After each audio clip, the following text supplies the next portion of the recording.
Desde el próximo 18 de noviembre comienza a regir el Registro Nacional de Deudores de Pensión de Alimentos. Entre otras cosas, quienes figuren en este registro no podrán renovar su licencia de conducir ni el pasaporte, y además se va a retener la devolución de impuestos. Para profundizar en este tema, tomamos contacto con la subsecretaria de la Mujer y Equidad de Género, Luz Vidal Huiriqueo. Subsecretaria, muchas gracias por acompañarnos esta mañana.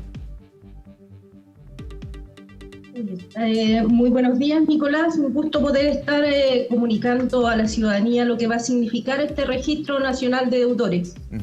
Sin duda una herramienta importante que hoy día se logra avanzar para que el peso y la responsabilidad que tienen las mujeres de muchas veces llevar por sí sola la carga del cuidado y la responsabilidad parental, hoy día se vaya a tomar herramientas que van a permitir que esa carga no sea solamente en los hombros de ellas, sino también sea parte y responsabilidad del Estado, y así lo hemos hecho ver, y también que hayan herramientas que permitan que los padres asuman esa responsabilidad. Se pueden separar de la madre, pero de los hijos nunca debiese ser eso. Nunca jamás, ese es el tema. Subsecretaria, quiero ir al contexto y también para entender la importancia que tiene este registro. ¿Cuál es la situación actual que se ha visto desde el Ministerio, desde la Subsecretaría con respecto a las deudas en la pensión de alimentos? Es un tema que tuvo muchísima visibilidad, por ejemplo, con los retiros de ahorros previsionales, pero ha estado desde hace muchísimo tiempo y eso lo hace más preocupante aún en términos del escenario. Sí, no, el Ministerio y también las organizaciones civiles, las organizaciones muchas veces de mujeres que se han articulado para trabajar en pos de los derechos de los niños, han demostrado por largos años, como tú dices, que hay una necesidad de generar herramientas que permitan que estos padres cumplan con su responsabilidad parental. La pandemia, producto que hubieron posibilidades de retiro y dinero, digamos, circulante más fresco, demostraron que había más de 360.000 mujeres que hicieron retiro o retención de esos retiros, y eso demostró la cantidad de mujeres efectiva, datos duros. Aquí hay personas que necesitan que el Estado se haga parte de apoyar en cómo hacemos la sustentabilidad de la alimentación, la crianza y la formación de los niños. Creo que se tomó conciencia por parte de parlamentarios y pudieron trabajar rápidamente en que esas herramientas estuvieran disponibles, como he dicho, en que no solamente las cargas las tengan que asumir las mujeres que trabajan, que son jefas de hogar, que entendemos muchas veces las dificultades que tienen para mantenerse en los trabajos. Hoy día también trabajamos en la línea del proyecto 40 horas en hacer indicaciones como ministerio para que, por ejemplo, la flexibilidad en el horario de ingresos permitan que las mujeres que tienen todas esas responsabilidades puedan incorporarse al mundo laboral, sostenerse en el mundo laboral, pero también sin olvidar que hay otra parte de la crianza que tiene que asumir su responsabilidad, estando presente en los tiempos, pero también, digamos, en cómo se aporta en la crianza y formación de los niños. Nuestro primer foco en este punto de responsabilidad parental son los niños, las niñas de Chile. Subsecretaria, expliquemos de qué se trata este registro y por qué cambia y va a cambiar ya cuando entre en vigencia, en rigor, la situación con respecto a los deudores de pensión de alimentos. ¿Cómo finalmente hace ese cambio profundo? Mira, el registro yo creo que tiene tres focos fundamentales. Uno, que es primero resguardar el interior superior de las niñas y niños de Chile, mejorar el régimen de cumplimiento respecto a las obligaciones que tienen los padres y madres. No voy a dejar a las madres fuera, creo que igual hay algunas que de repente se olvidan de sus hijos, pero son las menos, sin duda que son las menos. Promover también el principio de corresponsabilidad de los padres, las obligaciones que tienen con sus hijos. Esos son como los ejes fundamentales que trabaja el registro. ¿Y cómo va a cambiar esto? Haciendo también que otros organismos del Estado participen más activamente en cuanto a lo que implica la responsabilidad que tenemos como Estado, de hacernos cargo que el cuidado no solamente caiga en las mujeres, que no solamente caiga en un organismo y que nos hagamos responsables solo el Ministerio de la Mujer y se le cargue a este organismo del Estado toda la responsabilidad de que tenemos que velar y trabajar por el bienestar de todas. ¿Sí? Sí, perdón que le interrumpa, es que quería complementar eso, me parece bien interesante, recordando, yo ponía el tema de los retiros de ahorros que visibilizó, pero también mostró una situación, insisto, que estaba, pero muchos no veían, con respecto a qué instituciones se hacen cargo justamente de lo que aquí se está exigiendo, que es que el padre se haga responsable monetariamente hablando. Ya el tema personal, eso es más complejo, digamos, desde el Estado poder obligarlo, pero para solventar lo que es la formación, la alimentación y la crianza, la educación también. Y en ese sentido veíamos que con esto de los retiros se visibilizaba también el alto número de causas por deudas de pensión de alimentos que existen en los tribunales de familia y que finalmente terminaba ahí. Hablábamos, de hecho, con el Poder Judicial en su minuto, me tocó varias conversaciones al respecto y decían, bueno, el problema es que todo lo tenemos que dirimir nosotros y de alguna manera hasta hacer la cobranza de esto. Aquí también con el registro se va de alguna manera poniendo más responsabilidad, no es que no la tuvieran, a otras instituciones del Estado para hacer efectivo esto, ¿no? Mira, yo sabes que esto lo comparo mucho con el Sistema Nacional de Cuidado que nosotros estamos impulsando también, donde hacemos corresponsables a organismos del Estado, sacamos la responsabilidad solamente de las mujeres y hacemos corresponsables a organismos del Estado, organizaciones de la vida civil, pero también a entes públicos privados, que, por ejemplo, los bancos. Perfecto. Muchas veces bancos, las instituciones de AFP, todos son organismos que tienen una corresponsabilidad en cuanto a la crianza, en cuanto a cómo de repente se hacen vista gorda, voy a decirlo así muy suavemente, sí, perfecto. De cómo se juegan con los dineros, cómo se esconden los recursos. Y hay tiempos en los cuales se permite, sabiendo que hay una demanda, se permiten movimientos bancarios súper importantes para no simplemente pagar y asumir la responsabilidad que se tiene con las niñas y niños de Chile. Claro, con este registro se hace corresponsable a estas entidades bancarias o instituciones financieras también en general. Claro, porque hasta el minuto ellos no tienen la responsabilidad finalmente si el padre paga o no la pensión de alimentos, pero con este registro, por ejemplo, el padre que no paga o que es moroso en este punto, no puede acceder, por ejemplo, a créditos de distinto tipo, y eso es una limitante y hace corresponsable a los bancos, hay que entenderlo. Exactamente, perfecto. O sea, es muy similar a lo que pretendemos que el Sistema Nacional de Cuidado. Yo creo que aquí no solamente va a caer en los organismos públicos, también hay responsabilidad desde los organismos privados, en que tienen que ser partícipes. Es trabajar, te nombro algunas de las organizaciones o estamentos públicos que van a interactuar, judicial, conservador de bienes raíces, registro civil, los bancos, entre otros que van a estar trabajando interrelacionados. Perfecto. Para tener esta información. El Registro Nacional de Deudores, después de 3 meses o 5 meses que un padre o madre no pague la pensión de alimentos, va a entrar a este registro. 3 meses o 5 meses. De 3 meses continuos. Perfecto. O 5 meses discontinuos. Okay.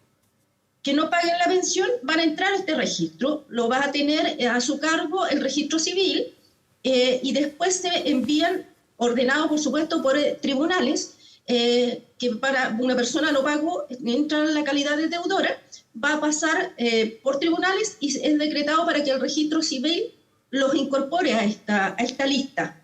Y perfecto. Después esto va a estar a disposición de personas que puedan tener intereses, que puedan tener pertinencia de tomar estos datos. Van a ser datos de acceso público, pero para personas que tengan pertinencia o incurrencia en velar porque los recursos de los niños y niñas en Chile estén resguardados. Claro, hay un resguardo de la información también acá, ¿no, subsecretaria? Al ser público, pero no creo que yo, por ejemplo, pueda ingresar a los datos. Con acceso restringido claro. Para las personas que tienen pertinencia en estos temas. Perfecto. O sea, si bien es cierto es público, pero no son datos que cualquier persona X va a ir a solicitar. Sí. Puede ser un abogado que está litigando, la obligación para, por ejemplo, las corporaciones bancarias, financieras. Ellos van a tener acceso a través de un funcionario que va a estar acreditado para solicitar esa información. Claro, acceso público, pero no libre, digamos. Esa es la No gracia, porque libre. también es relevante que el sistema opere bien.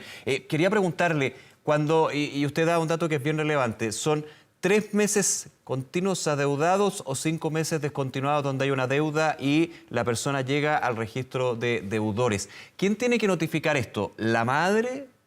¿La justicia? ¿Quién? El tribunal. El tribunal tiene El que tribunal notificar. notifica. Ya. Claro, la madre hace la denuncia y en esto hemos llamado a las mujeres que sigan haciendo estas denuncias de no pago. No se pagó este mes, perfecto, notifique, porque eso le va a dar chance a que después, si el mes siguiente pagó y a lo mejor paga un mes y el siguiente no vuelve a pagar. Hay padres que hacen así, no Claro. puedo este mes, Claro. pero van a tener que llegar un momento en que cumplen los 5 meses discontinuos. Pero la madre tiene que tener también esa rigurosidad de poder notificar. Dejar el registro, digamos. Claro. Claro. Eso, Entonces son herramientas que permiten hacerlo, pero también desde la ciudadanía hay que tener esa responsabilidad, porque los actos administrativos tampoco son mágicos. Hay que tener esa rigurosidad de poder. Y yo sé que las madres, muchos las han tenido.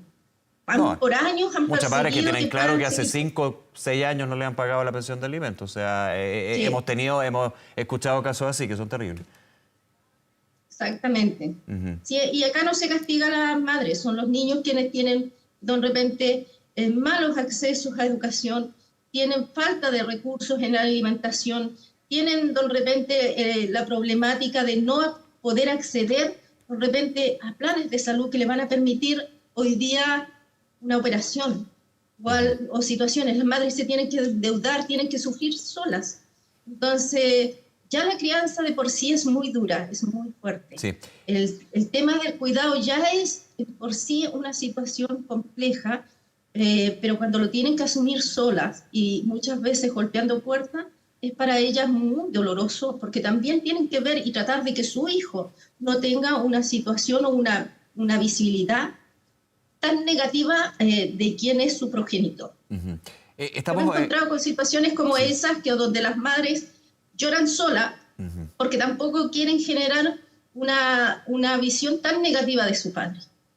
Sí, claro. Sí, hay muchísimas historias al respecto y todas son historias también que van mostrando lo que insistimos, el contexto del escenario. Esto no es solamente plata, porque muchas veces se dice es plata, no, es lo que significa justamente la corresponsabilidad que tiene distintos ámbitos, entre ellos justamente el poder solventar económicamente cuando aquí se necesita eso.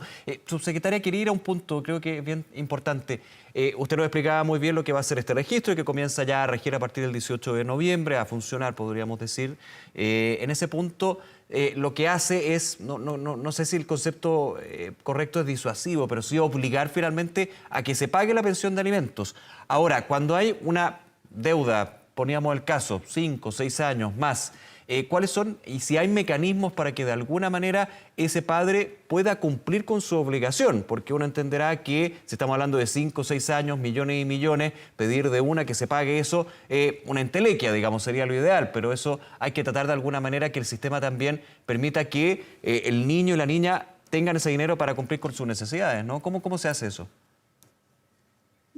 Como decíamos, hay varios mecanismos que van a ir siendo como ascendentes. Los primeros o los más básicos, por ejemplo, colocar restricciones cuando van a renovar su licencia de conducir o sacar el pasaporte. Después, por ejemplo, ir metiéndose un poco más complejo en los temas de los bancos cuando piden crédito. Después, si no solicitan crédito, tal vez vende un vehículo y ahí entra el conservador de bienes raíces que van a retener. Va a estar el tema de cargos de dirección pública o cargos de repente en estamentos del Estado. Nosotros hemos visto incluso funcionarios públicos que no cumplen con esta obligación, teniendo de repente el tema de la capacidad de cumplirla. Están los 3 estamentos del Estado en primera instancia que quienes sean deudores van a ser retenidos recursos, van a ver, por ejemplo, en declaración de patrimonios e intereses. Ahora tú me colocas un tema en el cual de repente una persona adeuda 5 años y no va a poder pagarlo porque, me pongo en el caso de un obrero Sí. que muchas veces quedó y el sueldo no es tan grande. Hay otros mecanismos que van a entrar a jugar también, que son, por ejemplo, los fondos, estos son los casos más duros o más extremos, los fondos que tienen en las AFP. Entonces, ahí hay que igual ver hasta cuánto tiempo se le puede retener. Yo no me recuerdo muy bien, voy a ser honesta, no recuerdo muy bien, pero sí hay un mecanismo que va a permitir retener a través de los fondos de pensiones una cierta cantidad según los años que le quedan a él por jubilar. Perfecto. Perfecto. O sea, las personas que están más próximas a jubilar no va a ser tanto el monto que le van a ir sacando, pero sí las personas que son más jóvenes. Pongo casos, por ejemplo, de gente que está en el tema de 30 años, y le quedan todavía años por trabajar, ellos van a tener una retención hasta, no recuerdo, creo que son hasta el 30.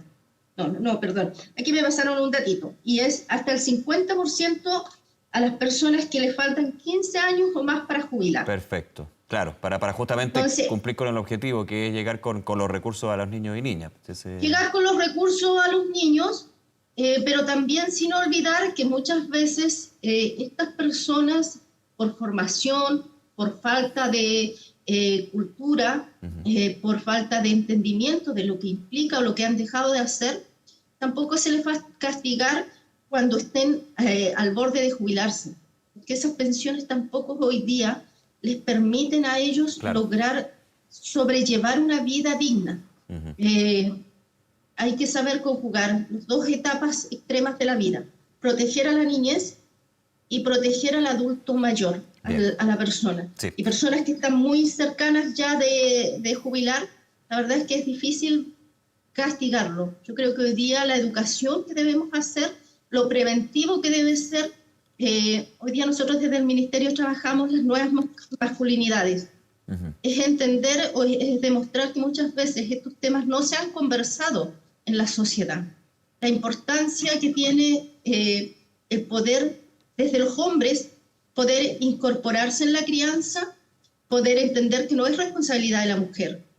Desde el día 1, desde el día de formación, hasta cuando ya los niños están con toda su autonomía para salir adelante, son responsabilidades que tienen que ser compartidas. Luz Vidal Wiriqueo, subsecretaria de la Mujer y Equidad de Género. Subsecretaria, muchísimas gracias por acompañarnos, por explicarnos sobre este registro y también cómo va a ir operando. Muchísimas gracias, que le vaya muy bien. Muchas gracias, Nicolás. Hasta luego, buenos días.